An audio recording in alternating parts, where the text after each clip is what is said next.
for the last 2 years when he was in power, he didn't carry himself in a pleasant way that would appeal to most members to support him. He was a bit too aggressive. His language was a bit too off-key. His conduct was sometimes off the radar. I feel, this is my take. Because, you know, I also try to talk to members and telling them, you know, please support us, don't impeach Gachagua. And they will say, no, he called me this name. Okay. You know, he treated me this way. I went to his reception, he refused to see me, you know. He came to my constituency, he didn't even greet me, you know. So he also added some catalysm. He catalyzed the process of impeaching himself. Salale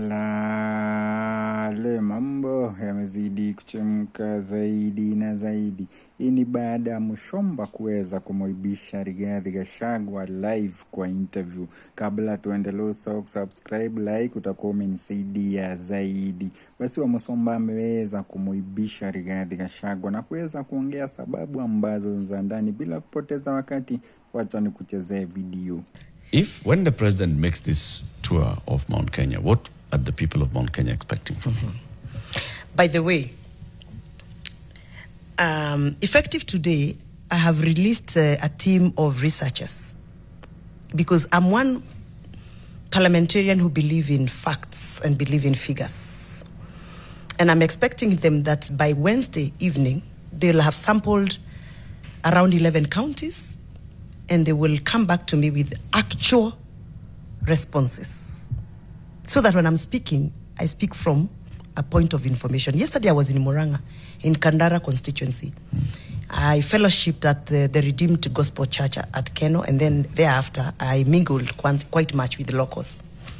And what I got from there and what I've been hearing, because last week I was also mingling with some Nyandarua people, people are genuinely unhappy with President Ruto as a person.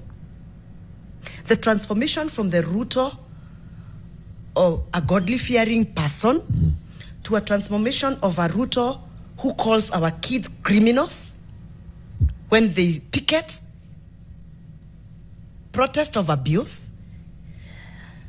The transformation of a president who seemed to listen and love people to somebody who now doesn't care, and the lies in it, you know, the untrue statements that he keeps giving. That's what is annoying people, especially the elderly. They are really agitated.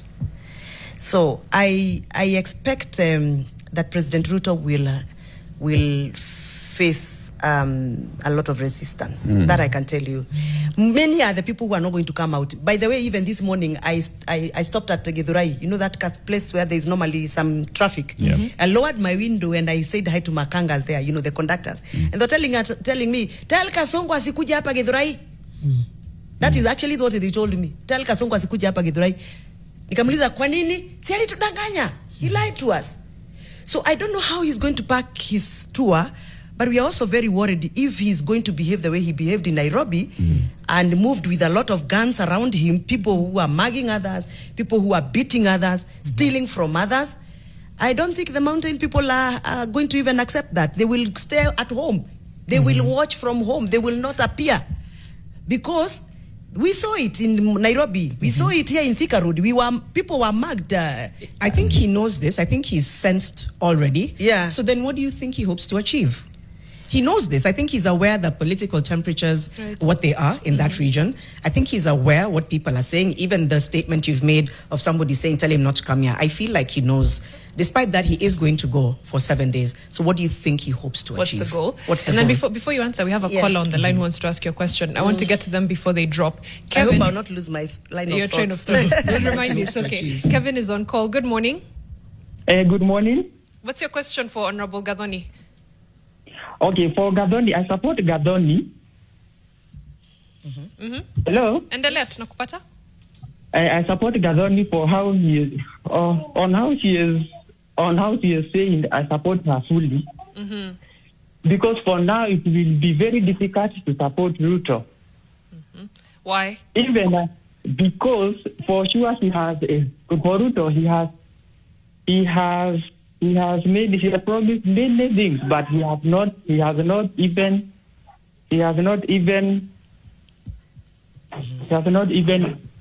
done something for everything he has promised. Yeah. All right. Thank you, Kevin. Thank you. I think it's easy to rally behind what you're saying. Let me, just answer Janet's question before we get into the next one. What does he hope to achieve? I think Ruto is struggling with perception. He already knows that the mountain is very slippery for him. He wants to prove a point. They booed me at Embu, but I still has some popularity. In fact, that is what he's struggling with. So he'd rather hire a crowd. He would rather pay people. In fact, I've heard for you to attend in a meeting, I hear the ground is waiting for 5K per person. Okay. He would rather use, that's the kind of money they were using in Nairobi, I hear. I mean, he would rather pay people to go and clap for him and cheer for him so that you people at NTV can see he still has some popularity. He's actually struggling to survive. That is the word. He will do anything to be seen to be surviving. And his ego is too high up there. He's one of those who are in denial. He's been told by even his close confidants, you've lost it. You've lost the mountain. You've lost Kenya. Not only the mountain, you've lost Kenya. You've lost Western. You've lost this place. But he's still in denial. And that is why you see he forces himself to be in church even when people don't want him to do this, he still goes. He'll force himself into a meeting even when people don't want him. And he's now turned to, political gimmicks, let me call them gimmicks, so that he can stage a show. He's actually staging a show. He's not coming because Mau Mau roads have to be finished, by the way.